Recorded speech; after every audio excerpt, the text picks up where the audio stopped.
Colossenses capítulo 2, versículo 2: para que os seus corações sejam consolados e estejam unidos em amor e enriquecidos da plenitude da inteligência para conhecimento do mistério de Deus e Pai e de Jesus Cristo, para que os seus corações sejam consolados.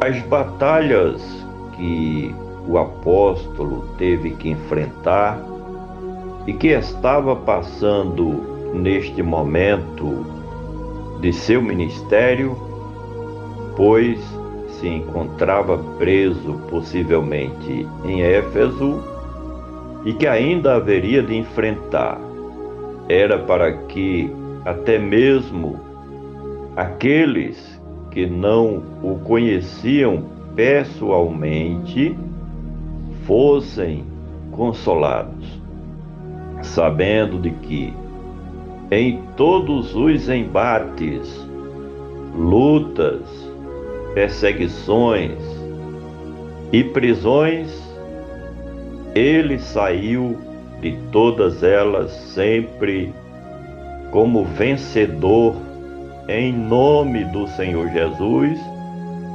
porque o Deus de Abraão, Isaque e Jacó sempre defendia o seu servo dos seus adversários, daqueles que se colocaram como inimigos do reino de Cristo e do Evangelho das Boas Novas do reino de Deus.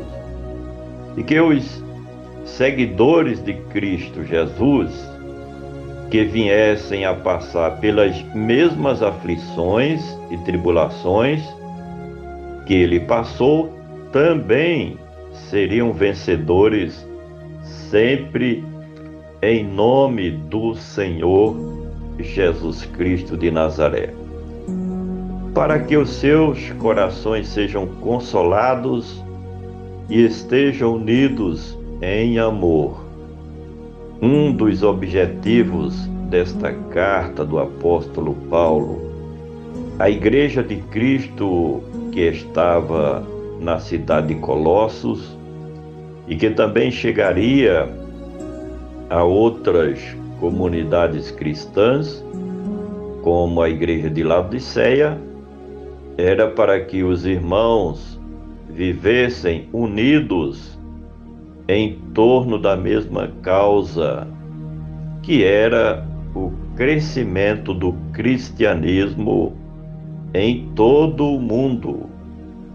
A erva daninha do gnosticismo maléfico estava se espalhando naquela época, até mesmo no meio do povo de Deus.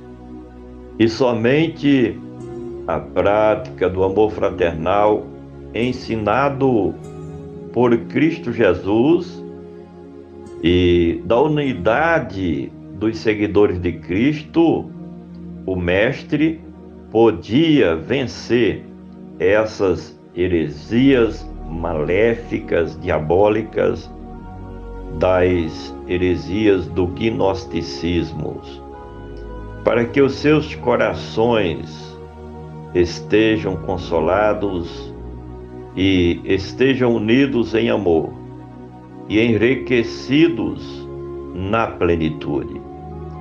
Quando o apóstolo escreve sobre a consolação dos corações dos que buscavam o reino de Cristo, ele estava tratando do homem interior, e com isso a sua preocupação era justamente para que as convicções dos irmãos não fossem abaladas com os eventos, ou com, melhor dizendo, os ventos de doutrinas contrárias semeadas pelos falsos mestres gnósticos. O pleno conhecimento de Cristo e do Evangelho poderia fazer com que os servos do Senhor Jesus fossem enriquecidos em plenitude nas coisas do reino de Deus e enriquecidos na plenitude da inteligência. Mas não bastava ser enriquecido na plenitude do conhecimento de Cristo e do Evangelho. Se fazia necessário que a Igreja de Cristo em Colossos agisse com inteligência para não ser levada pelas astutas ciladas dos opositores do Evangelho de Cristo Jesus. Esses falsos mestres gnósticos eram habilidosos nos conhecimentos das ciências e das filosofias enganadoras, pois os irmãos necessitavam de inteligência espiritual para combaterem contra as heresias do mal do gnosticismo que estavam infiltrando-se no meio da comunidade cristã, não somente na cidade de Colossos, mas na cidade de Éfeso e outras cidades onde a igreja era forte, prevalecia.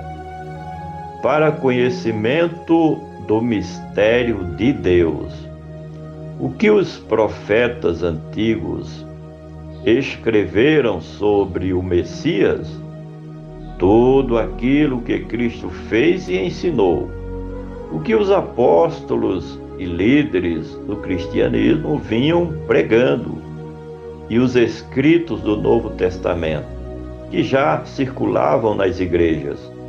Tudo isto falavam dos mistérios de Deus com a igreja de Cristo Jesus, igreja essa que é o novo Israel de Deus, o povo escolhido, o povo chamado, o povo eleito, o corpo de Cristo que ainda está aqui na terra até o grande dia, glorioso dia do arrebatamento, para conhecimento do mistério de Deus. E Pai, Deus como Criador é o Pai de todos. Ele é o Pai de nosso Senhor e Salvador Jesus Cristo. Ele também é o nosso Pai e Pai de todos aqueles que recebem a Cristo Jesus como Senhor e Salvador. Deus é o Pai de todos aqueles que são guiados pelo Espírito Santo de Deus, conforme aprendemos em Romanos capítulo 8, versículo 14 e o versículo 16. E de Cristo Jesus. A vida de Paulo e tudo o que ele teve que passar no seu ministério foi para que o mundo conhecesse o Filho de Deus, Jesus Cristo. O apóstolo recebeu de Deus em Cristo as grandes revelações dos mistérios de Deus com a igreja do Senhor Jesus.